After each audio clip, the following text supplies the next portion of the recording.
పోతన భాగవతము అష్టమ స్కందము గజేంద్ర మోక్షంలో ఉన్నటువంటి ఈ పద్యాన్ని మనం తెలుసుకుందాం. చనుదెంచెన్ ఘనుడల్లవాడే హరిపద్యంగంటిరే లక్ష్మి శంఖ నినాదంబది చక్రమల్లదే భుజంగధ్వంసియున్వాడే క్రన్నన ఏ తెంచెన టంచు వేల్పులు నమో నారాయణాయేతి నిస్వనులై మృక్కిరిమింట అస్తి దురవస్థావక్రికిం చక్రికిన్.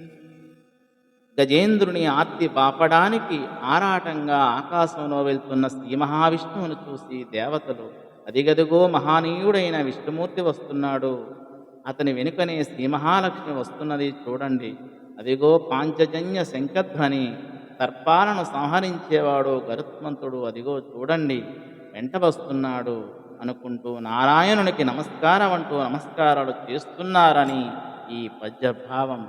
ధన్యవాదం.